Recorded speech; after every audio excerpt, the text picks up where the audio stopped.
14-cü fəsil. Bütün yol boyu sükan arxasında əyləşmiş cavanın ağlında şübhəli fikirlər dolaşdı. Ancaq sual verməyə cəsarəti çatmadı. O partlayış səsi eşitmiş və tüstü görmüşdü. Hondanın öz-özünə partladığına inanmaq çətin idi. Başa düşdü ki, orada çox dəhşətli bir hadisə baş verib və bu barədə soruşmasa yaxşıdır. Evə yaxınlaşdıqları vaxt Renat mühafizəçilərdən birinə zəng edərək soruşdu. Siz xəstəxanaya çatmısınız? Bəli, amma bizi buraxmırlar. Milis işçilərini gözləyirlər. Deyirlər ki, göstəriş belədir. Bura güllə yarası ilə adam gətirilsə, başa düşdüm. Tələtin vəziyyəti necədir? Tələtin vəziyyəti necədir? Hələ bilmirik. Onu yenicə təhvil vermişik. Dərhal əməliyyat otağına apardılar. Biz qəbul otağında oturub gözləyirik. Təzə bir xəbər olsa, dərhal sizə zəng edəcəyik. Yaxşı, deyirsiniz ki, yaralını yoldan keçəndə o vəziyyətdə görüb götürmüşsünüz. Onu tanımırsınız və kimin atəş açdığından xəbəriniz yoxdur. Narahat olmayın, Renat Raviliyeviç. Necə lazımdırsa, elə də deyəcəyik. O telefonu cibinə qoymaq istəyirdi ki, zəng gəldi. Tamara idi. Renat işçilərini tamam yaddan çıxarmışdı. Onlar hələ də Astorda gözləyirdilər. Mən hər şeyi bilirəm, Tamara dedi.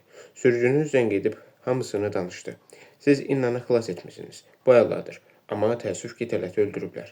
Onu öldürməyiblər. Yaralıdır. Hazırda xəstəxanadadır. Deməli, qarşıda yaşamalı olduğu uzun illər var. Mən sizə lazımam? Yox, hamınız çox sağ olun. Mənim adımdan Nadejda Anatolievnaya təşəkkür elə. Bu gecə çox narahat oldunuz. Sabah heç kim işə çıxmasın. Bu mümkün deyil. Tamara dedi. Sabah, daha doğrusu artıq bugün, biz sizinlə birlikdə Kiyevə gedirik. Çox şükür ki, hər şey yaxşı düşdü və siz sabah ora gedə bilirsiniz. Yox, mən heç yerə getmirəm. Renat cavab verdi. Kiyevə zəng edib deyərsən ki, mən ora 2 gündən sonra gələcəyəm. Axı onlar sənədləri hazırlayıblar. Tamara xatırlatdı. Siz ora getməyə borclusunuz. Mənim heç kimə heç bir borcum yoxdur. Şəripov cavab verdi. Kiyevlə danış və görüşü ləğv elə. Heç nə olmaz. Mən ora 2 gündən sonra da gedə bilərəm. Bağışlayın, Renat Raviliyeviç. Axı bu səhm məsələsidir. Tamara ona etiraz etdi.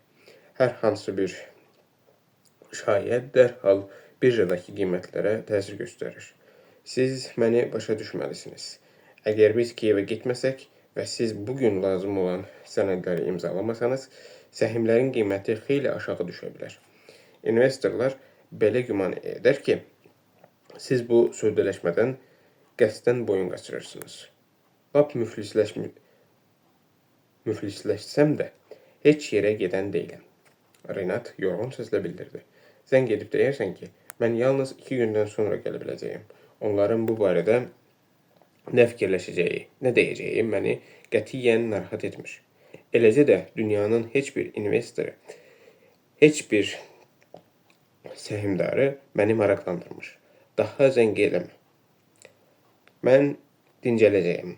Sən isə Kiyevə aid bütün məsələləri həll elə. Sağ ol. Qadın yenə nəsə demək istəyirdi. Ancaq Renat onu dinləməyib danışığı bitirdi. Mercedes Şəripovun yaşadığı binanın həyətinə daxil oldu. Renat saata baxdı. Əlbəttə, onun heç bir albisi olmayacaqdı. Növbədə olan qapıçı və binanın gözətçisi Şəripovun evə səhərə yaxın gəldiyini təsdiq edəcəkdi. Eybi yoxdur. Heç kim onun məhz nə ilə məşğul olduğunu görməyib və bilmir. Heç kim də bilməyəcək. İnnanın sifətinin nə vəziyyətdə olduğunu xatırlayıb yumruğunu düyünlədi. O alçağı bir dəfə də yandırmaq lazım gəlsəydi, bunu heç fikirləşmədən təkrar edərdi. Maşını dayanacağa aparıb tərtəmiz yuyarsın. Renat sükan arxasında əyləşmiş mühafizəçiyə tapşırdı.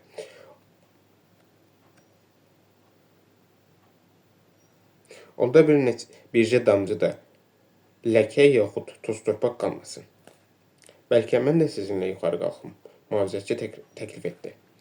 Onun 25 yaşı olardı, Astor şirkətinin işçiləri arasında ən cavanı idi.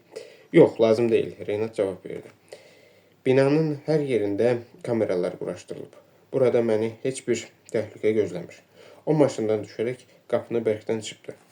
Sükan arxasında əyləşmiş mühafizəçi qorxu dolu nəzərlərlə onun arxasınca baxırdı. Renat fikirləşdi ki, onsuz da bu gecə baş verənlər haqda şayələrin qarşısını almaq mümkün olmayacaq. Orada xeyli adam vardı. Hətta Yosif Borisoviç Renatın bütün gecə öz mənzilində olduğunu sübut etməyə bacarsaydı belə, mühafizəçilər köhnə məktəb binasının arxasındakı boş çöllükdə baş verənlər barəsində öz aralarında pıçıldaşacaqdılar. Qoy olsun, Renat fikirləşdi. Dayım hamını öldüyünə inandırmaq üçün arvadına və onun az yaşlı oğluna rəhm etməmiş, mindikləri vertolyotu partlatmışdı. Görünür, mən də ondan fərqli deyiləm. Amma yox, hər halda fərqlənirəm. Mən günahsız adamı öldürməmişəm. Mən nişanlımı vəhşicəsinə döyünməyə cürət etmiş bir alçağı yandırmışam. Mən necə də düşüncəsiz adamım. Gərək İnnaya evlənməyi çoxdan təklif edəydim. Və onu mənzilimə köçməyə razı salaydım. Daha onu heç yerə buraxan deyiləm. Qoy həmişəlik mənim yanımda qalsın. Yalnız bu cür eləmək lazımdır. Yoxsa onu itirə bilərəm. Renat liftdən çıxanda telefonu zəng çaldı. Nadejda Anatolievna idi. Hər şeydən xəbərim var, o dedi. İnnanı xilas edə bilmisiniz. Əsas olan budur. Düzdür, mən də belə fikirləşirəm. Ancaq sabahki səfəri təxirə salmaq olmaz. Getməyəcəksinizsə, təcili mənim adıma vəkalətnamə hazırlamaq lazımdır. Hərçənd bu da ən yaxşı variant deyil. Məni dilə tutmaq lazım deyil. Renat bezmiş halda cavab verdi.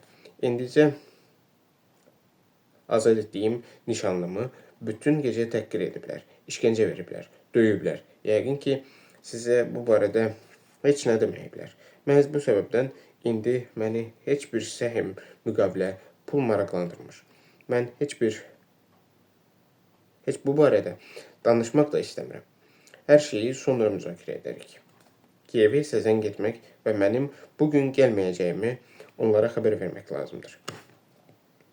Səbəblərini izah etmədən, yaxud da mənim xəstələndiyimi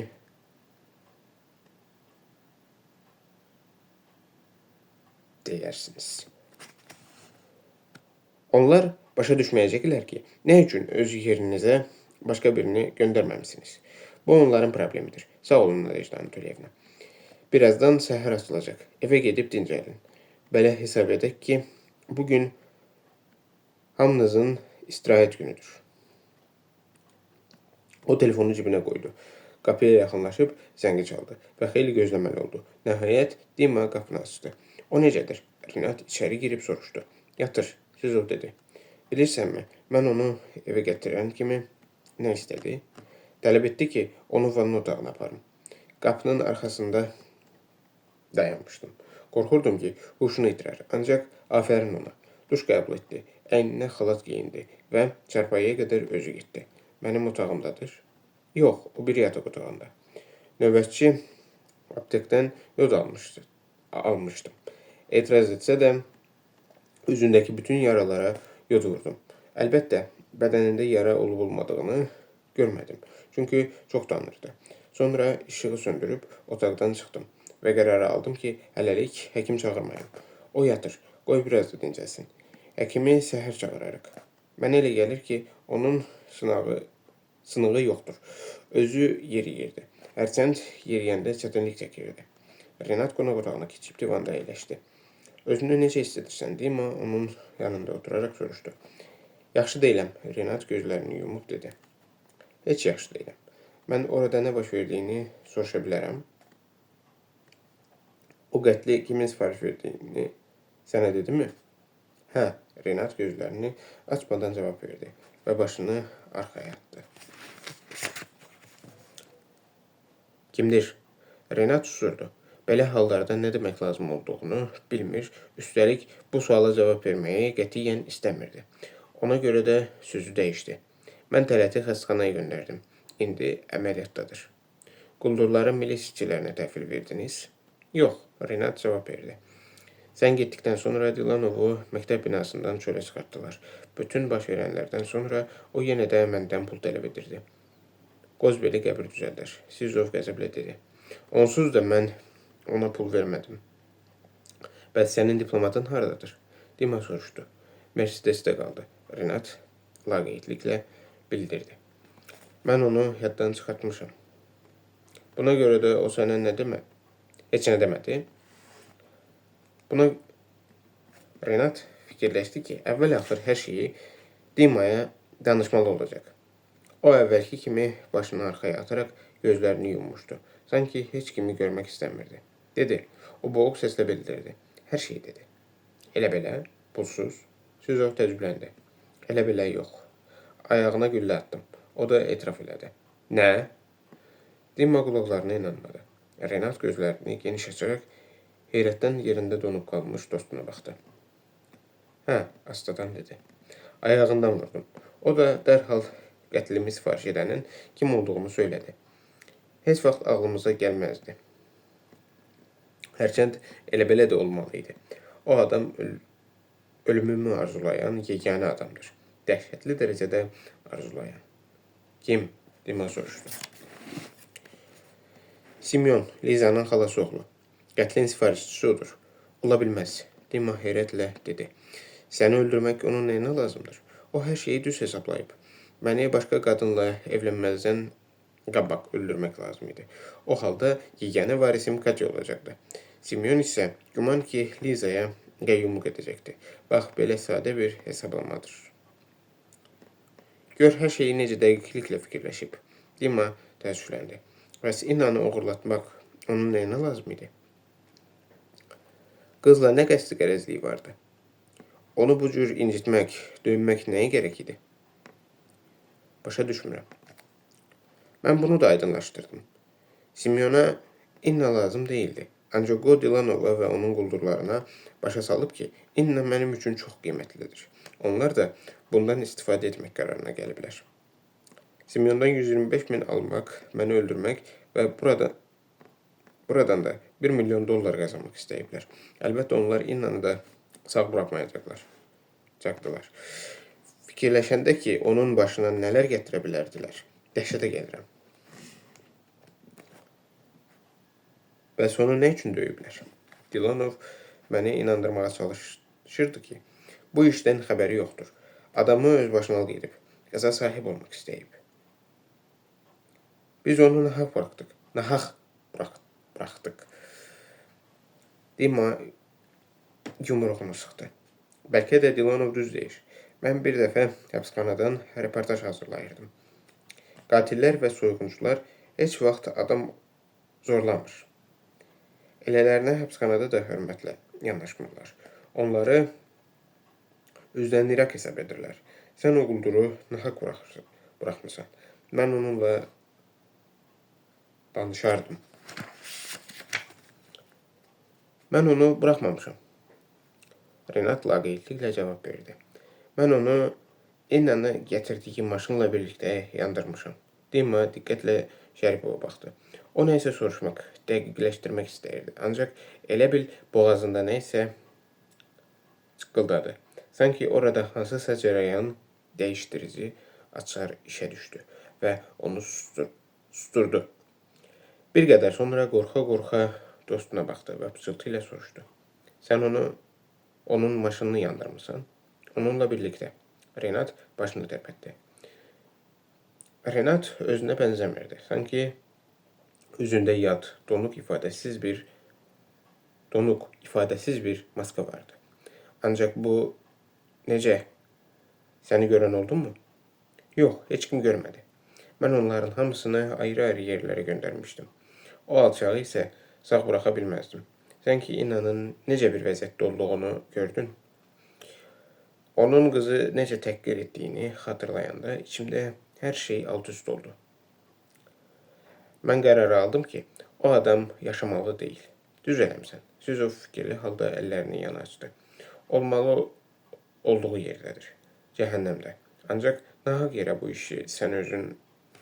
Elə sən də onu öldürmək istəyirdin. Renat bunu deyib yenə başını arxaya atdı və gözlərini yumdu. Elədir, amma hər halda gərək özün etməyəydin. Kiməsə tapşırmaq olardı. Yox, olmazdı. Renat onunla razılaşmadı. Bunu mən özüm etməliydim. Yalnız özüm. O öz maşınında diri-diri yandı. Avtomobilin benzin çənini alışdırmışdım. Sənin üçün həkim çağırım mı? Dima soruşdu. Sən sakitləşməlisən. Qoy o sənə bir dərman versin. Mən sakitəm, Şərifov etiraz etdi. Mən nə etməli idimsə, onu da eləmişəm. Heç peşman da deyiləm. Gedib yuyunum. Mənə elə gəlir ki, benzin və yanıq iyi canımı hapıb. Elə bil onu heç nə ilə yuyub aparmaq mümkün olmayacaq. Şəripovun telefonu zəng çaldı. Dima diksindi. Renat isə heç yerindən tərpənmədi. Telefon yenə zəng çaldı. Nəhayət Renat telefonu cibindən çıxartdı və sakit, hətta laqeyd şəkildə zəngə cavab verdi. Eşidirəm. Biz xəstəxanadan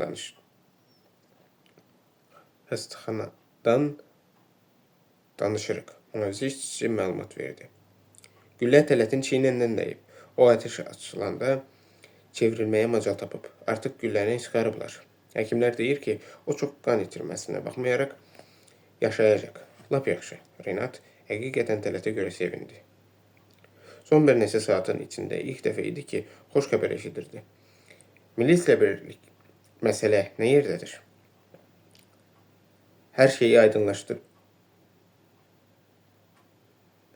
aydınlaşdırdılar mı? Biz artıq ifadə vermişik. Dedik ki, yol ilə gedirdik.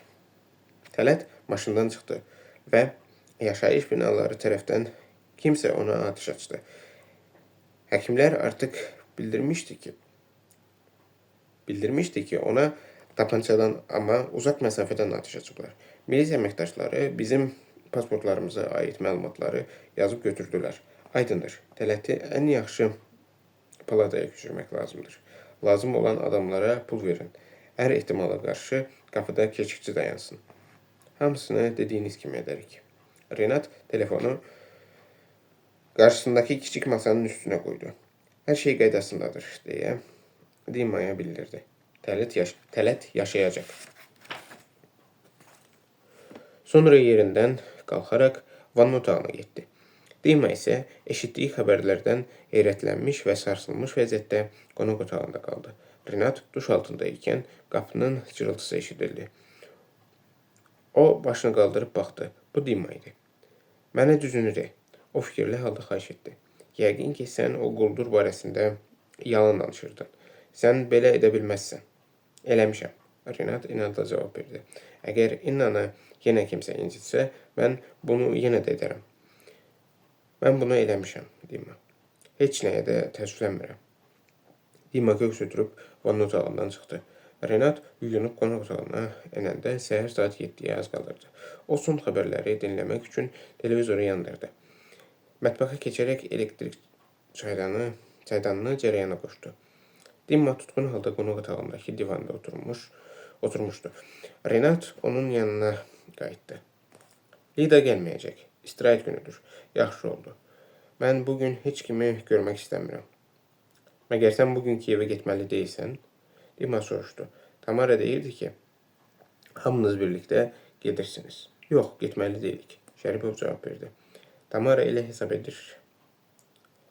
Mən başqa cür fikirləşirəm. Heç yerə də gedən deyiləm. Sən özünü necə hiss edirsən? Yəqin ki, çox pissən. Mən özümü ömründə ilk dəfə adam öldürən biri kimi hiss edirəm. Renat dürüst və sərt cavab verdi. Amma yox, düz deyil. Mən özümü qatil kimi hiss edirəm. Amma öldürdüyüm adamı ləyaqətli biri hesab etmirəm. O bu dünyada yaşamaq, bu yer üzündə gəzmək haqqı olmayan bir quldur idi. Onsuz da öləcəkdi. Sizov astadan fikrini bildirdi. Tələt ona 2 dəfə atəş açmışdı. Sən bunu məni sakitləşdirmək üçün deyirsən? Yox, mən hamısını görürdüm. Dayan, deyəsən NTV-dən sənin şəklini göstərirlər. Süzov pultu eline alarak televizorun səsini artırdı. Diktor xəbər oxumağa davam edirdi. Təsdiq olunmamış məlumata görə, bugün Moskvada bu və ya başqa dərəcədə oliqarx Vladimir Glushenko'nun məşhur varisi Rinat Şəripovla əlaqədar olan hadisələr baş verib. Forbes-un dəyərləndirməsinə görə, o Moskvanın ən gənc milyarderidir. Dayısı gözlənilmədən təyyarə qəzasında öldükdən sonra Şəripov bir neçə milyard dollar dəyərində mirasa sahib olub. O, Glushenko'nun yeganə varisidir. Hər şeyi nətəcə öyrəniblər. Dima qaşqabağını tökdü. Bu gecə Riga vağzalında bir neçə avtomobil toqquşub. Diktor davam edirdi. Maşınlardan biri Rinat Şəripovun aktivlərinə nəzarət edən Astor şirkətinə məxsusdur. Astor şirkətinin təhlükəsizlik xidməti əməkdaşının idarə etdiyi avtomobil qarşı hərəkət zolağına çıxmış başqa bir maşına çırpılıb. Nəticədə bir nəfər ölüb, bir nəfər də yaralanıb. Yaralı xəstəxanaya aparılıb. Bir neçə adam isə yüngül xəsarət alıb. Lakin Astor şirkəti ilə bağlı olan hadisələr bununla bitmir. Dima Rinata baxaraq televizorun səsini biraz da artırdı. Əldə etdiyimiz məlumata görə Astor şirkətinin təhlükəsizlik xidmətinin rəisi Talat Qasımov bu gecə güllə yarası ilə xəstəxanaya gətirilib. Həkimlər onun həyatının təhlükədə olmadığını bildirdilər. Bundan cəmi yarım saat sonra isə ayağından güllə yarası almış Viktor Dilanov adlı bir nəfər qonşuluqdakı xəstəxanaya gətirilib. O, Riga vağzalı yaxınlığındakı avtomobil qəzasında həlak olmuş Həzrət Koşubayev ilə birlikdə işləyirmiş. Maraqlı burasındadır ki, yaralıların ikisi də bu gecə təsadüfən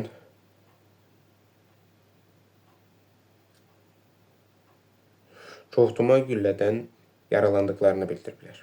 Tamamilə aydındır ki, Riga vağzalı yaxınlığında baş vermiş avtomobil qəzası ilə haqqında danışılan iki yaralanma hadisəsi bu və ya başqa dərəcədə bir-biri ilə əlaqəlidir. Bizcə bu çatmırdı. Dima dilxor halda pıçıldadı. Hələlik hüquq mühafizə orqanları məsələyə şərh verməyi lazım bilmir. Diktor dedi. Lakin biz indicə məlumat almışıq ki, içində məlum adamın cəsədi olan yanmış Honda avtomobili tapılmışdır. Cəsəd o dərəcədə yanmışdır ki, onun şəxsiyyətini təyin etmək mümkün deyil. Bununla belə, milisiya işçiləri həmin avtomobilin də Viktor Dilanova məxsus olduğunu müəyyən edə bilmişlər. Beləliklə, aydın olur ki, bütün bu hadisələr Rinat Şəripovun böyük sərvəti ətrafında cərəyan edir. Əldə etdiyimiz məlumata görə, gənc varis bugün Kiyevdə Xarkov birliyinin səhmlərinin mərhum Vladimir Arkadiyevich Glushenko'nun Ukraynada yaşayan əmisi oğullarına təhvil verilməsinə dair sənədləri imzalamalıdır. Ola bilər ki, bu gecə baş verən hadisələr bu və ya başqa dərəcədə həmin sənədlərin imzalanması ilə əlaqədardır. İstənilən halda biz bu müəmmalı məsələni Rinat Şəripovun ətrafında cərəyan edən gizli müharibəni diqqət mərkəzində saxlayacaq. Dima televizorun səsini alaraq dostunun üzünə baxdı. Bəlkə elə sənin Kiyevə getməyin məsləhətdir, deyə soruşdu. Getməsən bütün bu hadisələrdə şəxsən iştirak etdiyini çoxları başa düşəcək. Mən belə fikirləşirəm ki, getsən yaxşı olar. İnnanı tək qoyub gedim. Narahat olma, mən onun qayğısına qalaram. Həkim çağıraram. Hər şeyi lazım olduğu kimi edərəm. Getsən yaxşıdır. Yoxsa xoşa gəlməz şayələr yayılacaq. Mənim üçün artıq heç bir fərqi yoxdur. Sözümə qulaq as. Tərs heyvan. Əgər sən bugün ora getsən, hamı fikirləşəcək ki, bu hesablaşmaların sənə bir başa aidiyyəti yoxdur. Quldurlar istədiklərini deyə bilər. Hamı onlara inanmalı deyil. Hərçənd mən belə düşünürəm ki, heç nə deməyəcəklər. Çünki danışmaq onlara sərf etməz. Sənin adamların isə özlərini necə aparmalı olduqlarını bilirlər. Çıx get, Rinat. Yoxsa sənin üçün yaxşı olmayacaq. Söhbət orada itirəcəyin yaxud qazanacağın pullardan yox, sənin nüfuzundan, adından gedir. Elə etmək lazımdır ki, sənin adın bu məsələyə bulaşmasın. Yosifarisoviçi də özünlə götür. Get Kiyevə. Bilmirəm. Şəripov çiynini çəkdi. Mən artıq heç nə anlamıram. Hansı addımı atmalıyam? Nə etməliyəm? Ancaq mən inanı tək qoymayacağam. Kim necə istəyir, elə də fikirləşsin. Mən indi heç yerə gedə bilmərəm. Sən bunu niyə başa düşmək istəmirsən? İndicə televizorda sənin barəndə nə dediklərini eşitdinmi? Süzov düşüncəli halda soruşdu. Bu hələ başlanğıcıdır. Bugün Kiyevə getməsən, sənin haqqında elə şərhlər verəcəklər ki, beləsini heç yuxunda da görə bilməzsən. Görürsənmi, onlar necə də yaxşı və cəld işləyirlər. Dərhal hamısını öyrəniblər. Onların çoxlu kriminal verilişləri var. Renat ona xatırlatdı. Biz özümüz də onların müxbirləri üçün 2 dəfə reportaj hazırlamışıq. Onlar sutku ərzində Moskva şəhərində baş vermiş hadisələri şəhər daxili işlər idarəsinin növbətçi hissəsindən öyrənirlər. Orada isə ilk növbədə odlu silahla yaralanma hadisələri haqqında məlumat verirlər. Ölümlə nəticələnən avtomobil qəzaları haqqında da onlar məlumat veriblər. Bircə o qalır ki, həmin adamların kim olduğunu öyrənəsən və müəyyən nəticələrə gələsən. Hamısı düzdür. Mən bircə yanmış Honda'nın Dilanovun özünə məxsus olduğunu bilmirdim. Amma yaxşı oldu. Yəqin ki, onun sığortası yoxdur. Qoy maşının əlindən çıxdığına görə də əsəbləşsin. Sən getməlisən, Dilanov. Dima inadla təkrarladı. Mən içməliyəm, Şəripov qəfildən dedi. Elə bil yanı geyib burnuma hopub. Səhər saat 7-də Süzov təəssüflə dedi. Sənin mənəviyyatın tamamilə körlanıb. Kim səhər saat 7-də araq içir? Qaraciyərini tamam körlayırsan. Özün də əməlli başlı içki düşünə çevrilmişsən. Mən mütləq gitməliyəm. Renat inadla təkrarladı. Özümü çox pis hiss edirəm. Onda yaxşı olar ki, Rasiski Razmir içəsən. Bilirsən ki, mən yalnız bu arağı içirəm. Gətir. Renat razılaşdı. Heç olmazsa adama 100 qram içək. Dima soyuducudan açılmamış araq şüşəsini gətirdi. Açıb kiçik qədəhlərə süzdü və gözlənilmədən dedi. Sən bugün həyatındakı ən mərd addım atmışsan. Ona görə də mən sənin sağlığına içirəm. Sağ ol, deyə Renat qədəhi başına çəkdi. İçinə xoş bir istilik axdı və dərhal son bir neçə saatın ağır gərginliyinin necə azaldığını hiss etdi. Yenə içək. Dimadan qədəhləri doldurmağı tələb etdi. Dostu qədəhləri yenə araq süzdü. Mən bunu o sağlığa içmək, Süzov neysə demək istədi. Lazım deyil, Renat onun sözünü kəsdi. Sənin sağlığına içək. Mən onsuz da həmişə fikirləşmişəm ki, sən mənim ən yaxşı dostumsan. İndi isə mən buna tam əminəm. Onlar ikinci qədəhdə boşaltdılar. Bəlkə birini də Renat soruşdu. Bəsdir. Dima şüşəni ortadan götürdü. Yoxsa bugün səfərə çıxa bilməzsən. Bəlkə indi də qəhvə içək. Əvvəlcə Tamaraya zəng edim. Renat dedi. İndi fikirləşəcək ki, mən lap ağlımı itirmişəm. Neçə saatdan bir fikrimi dəyişirəm. Düz fikirləşəcək. Dima razılaşdı. Bu gecəki hadisələrdən sonra hamımız dəliyə çevrilmişik. Xüsusilə də sən. Son.